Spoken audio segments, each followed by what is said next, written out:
You will have to jump off a cliff just knowing that you will not crash.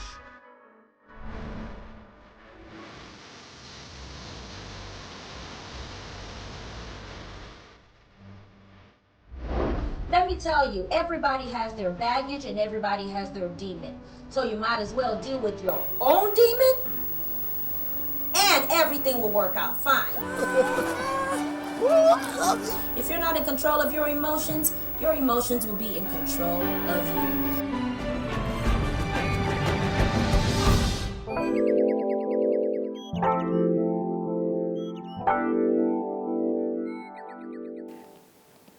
Ashes to me are basically the hurdles and basically the challenges we come to face every day in our life. What I understand by ashes is the challenges of life and how you can manage it, how you can live with it. For me, ashes we can also describe it as challenges of life. And what are challenges? Challenges are unsuitable and unfavorable conditions we human beings find ourselves that test our emotional mettle. When I was in secondary school, I set a goal for myself that at the age of 25, I want to be married with a good job. And by the age of 30, maybe I should have my complete 4 kids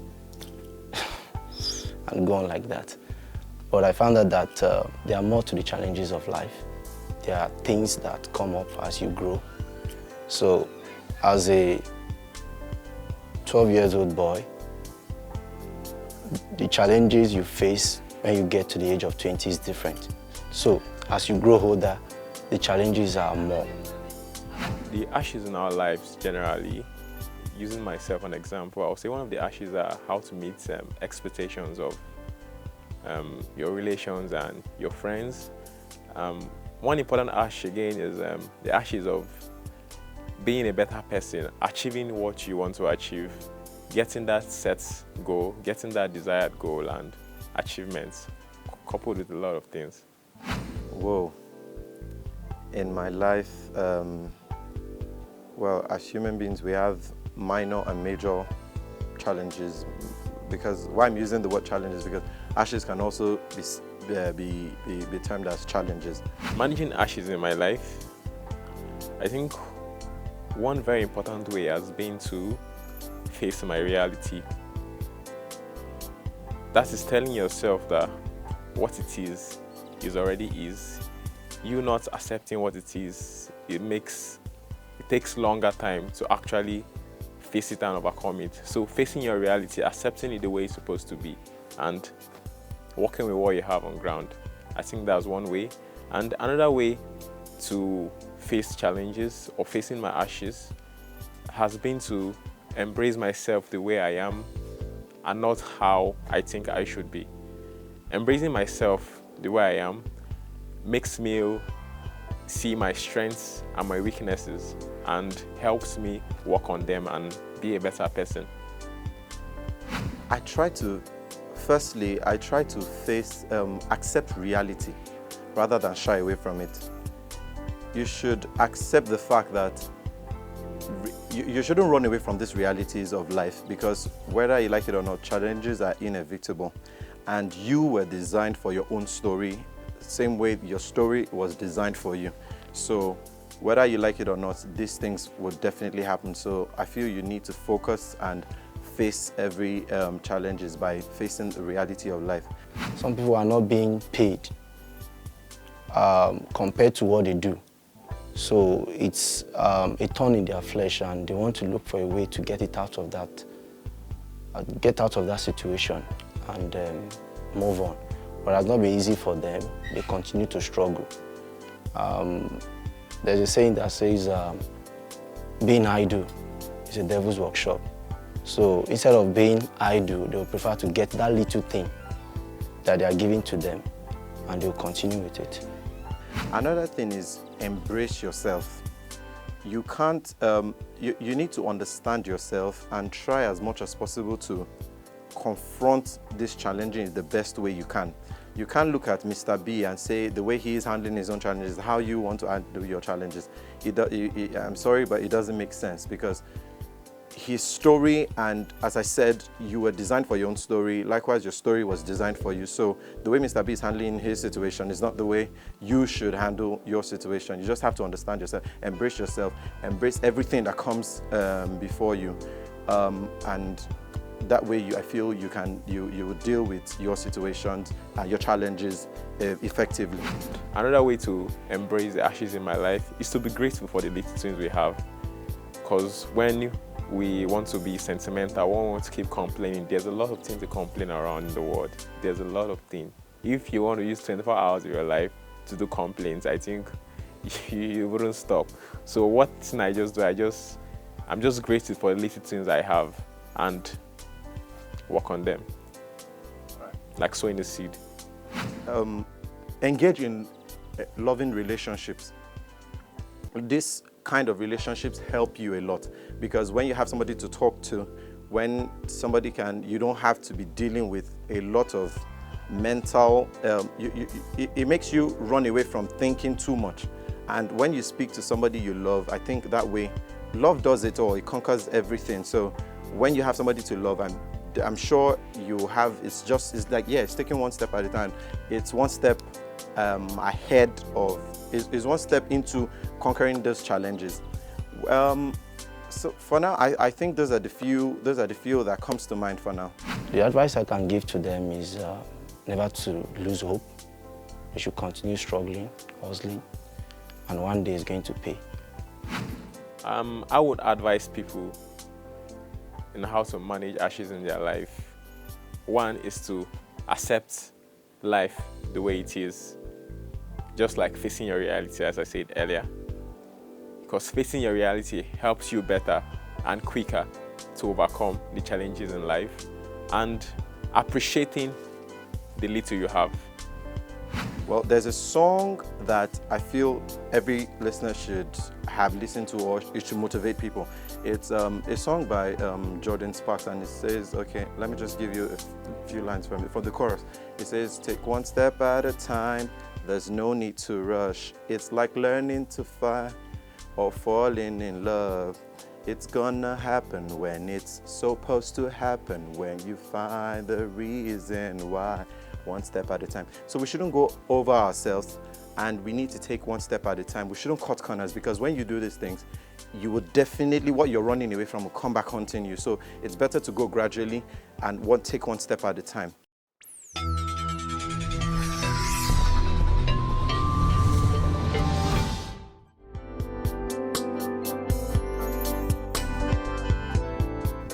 Hello, thank you once again for tuning in to Omenesa on Emotions, or Emotions with Omenesa. Yes. Thank you so much for tuning in. And this is pretty much a show where I advise you and I encourage you to be in control of your emotions, because if you don't do that, your emotions will be in control of you. So, on this show, we pretty much talk about everything that is emotionally draining. From spousal abuse to low self-esteem, to being homeless, to not having money, to having a wife just talk and bicker and get on your nerves, to topics of where you wish that your children were not even your own, to where you don't have the money to pay for their tuition, to where you hate your boss and you wish that you were not working in that same place because they're not paying you enough, to where you look at yourself in the mirror and you know that your pedigree is way higher than where you are. This is a show that encourages you to just let you know that tomorrow, no, not tomorrow, today, right now, will be brighter. It's up to you. It's up to you. So, being that we've spoken about so many things, sometimes it actually feels like I have pretty much talked about every topic on the face of this earth. But today, I want to share with you on ashes. Yes, you heard right. A-S-H-E-S, ashes. What do you do when all you have in your hands are ashes? What do you do when the glory days seem to be gone? What do you do when you are tired and you are retired? Now, you know that those are two things. Being tired is one thing, being retired is another thing. So what do you do when you are closer to where you are going than where you are coming from? What do you do when that sickness has refused to heal? What do you do when your job doesn't pay you? What do you do when you feel low and you feel empty? What do you do when you are tired? What do you do when nothing seems to suffice? What do you do when the money doesn't stretch? What do you do when you are homeless? What do you do when all you've done is serve God and nothing seems, and he just seems to be deaf? What do you do when you've tried for years and years to have children like my husband and I have done? What do you do when you are 40 years old and you are still not married? What do you do when you've spent years in high school and you can't get admission into the university? What do you do when you've lost both of your parents? What do you do when you've lost one parent like I have and now you have to give hope to the other parent? What do you do? What do you do when you're living under a bridge? What do you do when you are the first child? You are probably 18 years old, but everybody looks up to you. What do you do when you've given yourself out to men? Maybe you've been a prostitute, or maybe you told yourself that you would do it only one time and now it's been 100 times. What do you do when you have let down your guard? What do you do when you've been slapped in the face? What do you do when you offend somebody else and they no longer let you into their life? What do you do when all you have in your hands are ashes? Here is what you do. The word is ashes. What do you do with your ashes? The letter A. You assemble. You gather. To assemble means to put together. So now all you have in your hands is absolutely nothing. Maybe you're in the market and all you do is tie gilly. Maybe all you do is to send out applications for jobs. Maybe that's all you do. It seems like it's not enough, but I'm telling you, assemble everything that you have. So the letter A in the word ashes. Assemble every little thing that you have. Assemble your ideas. Put it together. Assemble your contacts. When I first moved to Nigeria, what saved me was my contacts. I remember going to my dad and I was like, oh, Dad, please help me. Because, like my dad being a retired bishop now, the guy knows everybody. From presidents to legidents, to everything, to everyone, he knows. And so I thought, okay, when I come to Nigeria, everything will be so easy for me. All I need to do is just bing, bing, bing, just call my dad and he will give me everyone's contact. My father just looked at me and said, you would have to figure out your own race by yourself and get your contacts by yourself. Let's just say that today my father calls me for contacts. But the point is, in your process of assembling, in your process of gathering, in your process of putting together, in your process of just trying to accumulate all that remains, you will get more contacts. And those contacts will be your saving grace. So, first point, you assemble. You may feel that you don't have anything left. Check your phone. There is somebody there who once believed in your dream. There is somebody there who still believes in your dream, but she probably hasn't heard from you.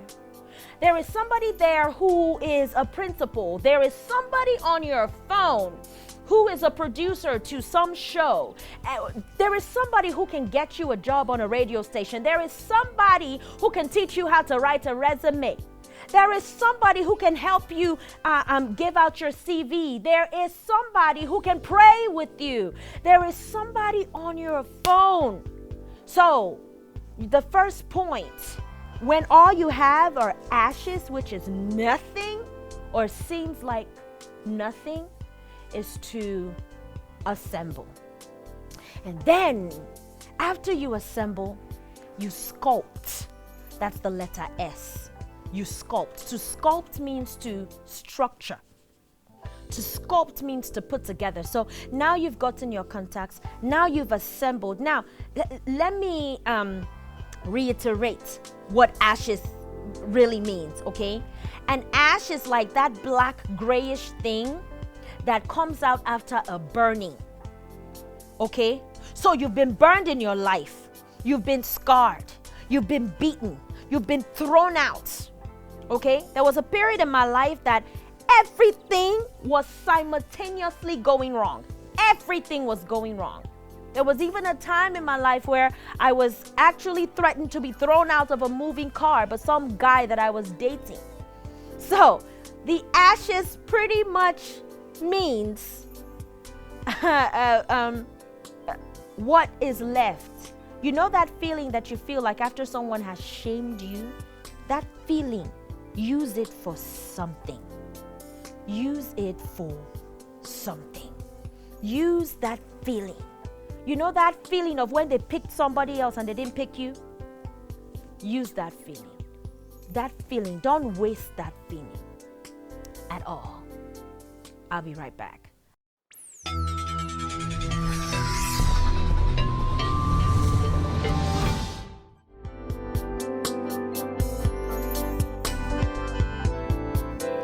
Welcome back.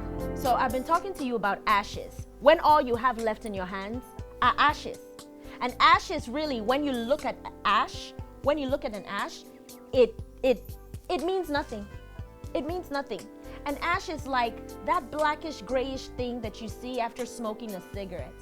An ash is the residue after a burn. What do you do with the residue? And I like that word residue because residue means fragments. Residue means that it's not enough, but it's something. So what do you do with that little thing in your hand? And we're looking at the word ashes. So the letter A, you assemble.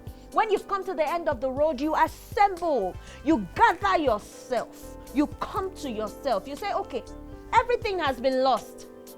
Daddy has died. Mommy has died. I've lost my job. My wife has gone crazy. I'm going through a divorce. One of I can't pay my children's fees. I'm 50 years old. I'm no longer 20. I've been working in the same dead-end job for 30 years. No promotion. What do you do when you are at the end of the road? You gather yourself. So the first point, you assemble. That's the letter A in the word ashes. You assemble. You pick yourself up.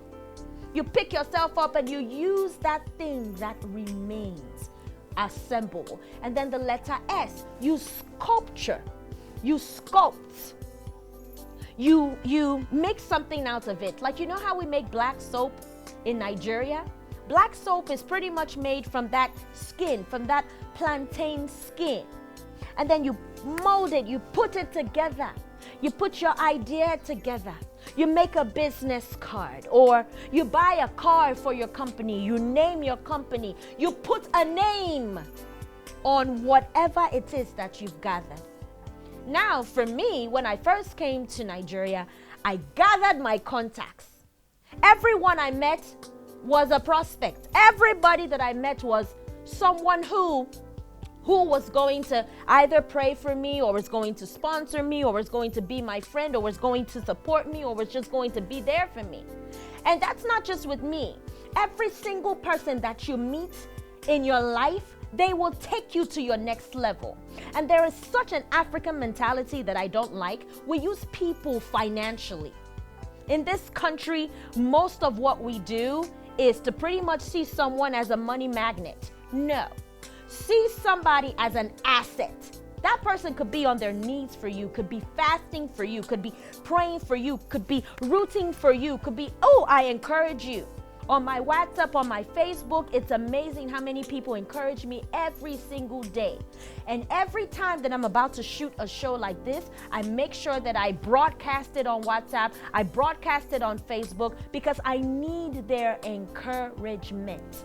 So in your season of sculpting, make sure that you're taking inventory of the people who are there to help you put things together. Because now you have assimilated, now you have assembled. So now you are sculpting. Now you're putting a structure to your company. You're now putting a structure to something. For me, I've been preaching, I've been singing, I've been giving, but my professional job, where I make my money from, is as a home health aide, which is an area of nursing. I'm not comfortable with just being a home health aide, so I'm still taking trainings so I can be a resident nurse, and hopefully I could be an NP, and then who knows, a doctor. You have to keep building. And then the letter H in the word ashes, you harness. What does it mean to harness? You take care of. Because there will be a lot of harshness. You will receive a lot of criticism. You would go through so much. You see, because remember that you're coming from a place of being burned. And when you are burned, you're isolated. People don't want to be affiliated with you. Even if people don't want to be affiliated with you, you yourself, you don't want to be affiliated with anybody. You want to be isolated. And then you tell yourself, oh my God, I'm just a loner. I just don't like being around people. I just don't, I really like to be by myself. No, you don't like to be by yourself. You've been burned. You've been hurt. So you isolate yourself. In that season of isolation, you get used to doing things by yourself. You get used to struggling by yourself. You get used to hustling by yourself, and that's not a good thing. So when people come up to you and they try to help you, when people give you money, when people love on you, when people hug you, you start wondering, why now? What is it? You actually start looking for a negative in it. So when you get back into the work mode, into gathering, into assimilating, into sculpting and structuring, you may also have to now start harnessing. That's you now shield, you now take care of. It's kind of like that first time that you were isolated, but this time you're not doing it with a motive. That first time that you were isolated, you were being isolated because you didn't want to be burned. You didn't want to be hurt. This time, you are taking out time to rest. You're taking out time to protect that which God has given to you, to harness. You are taking care of it. You're massaging that thing. If it's your Ankara business, you are making sure that it's going into distribution, and you're making sure that people can see you on the internet. Whatever it is, you are making sure that you're harnessing it. Notice how my persona is at this time. You're handling it with care because you don't want to be burned again. Some of us are burned by self-imposition. We put ourselves in the position to be burned. We get into relationships that we know will never, ever yield fruit. We accept a job that we know that we are not qualified for. We lie and lie and lie and lie on the CV. They've given us the job and now we underperform. So some of us really do hurt ourselves. But some of us really have found ourselves in situations where we just got burned. We were victims. So I was talking about harnessing. To harness also means to apply. Okay, to execute, to put into effect what you've been sculpting and what you've been structuring. And then the letter E in the word ashes is you endure. Endure the immigration process. Endure the heat in your marriage. Endure the yelling and screaming of those children. Thank God that you have children. Okay, so don't just endure, but enjoy. Because there is an enjoyment to every endurement. Okay? There is an enjoyment to every endurement. I don't have children yet. But if I had children, they will probably be with me in the studio. I probably wouldn't even be able to shoot this show because I'll be breastfeeding one here and I'll be carrying one here. You understand? There is a benefit to every denial that you have. And lastly, the letter S. Sprint. Remain a sprinter. Continue to run.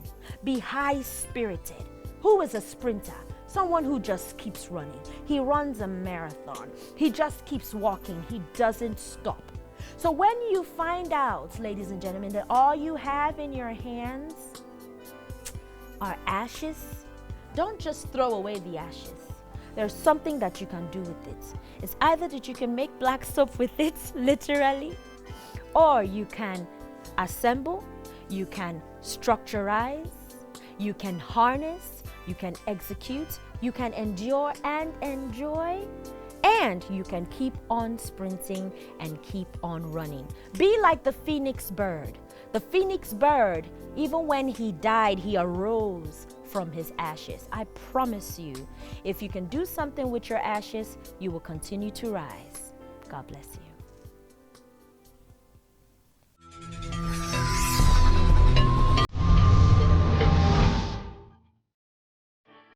You will have to jump off a cliff just knowing that you will not crash.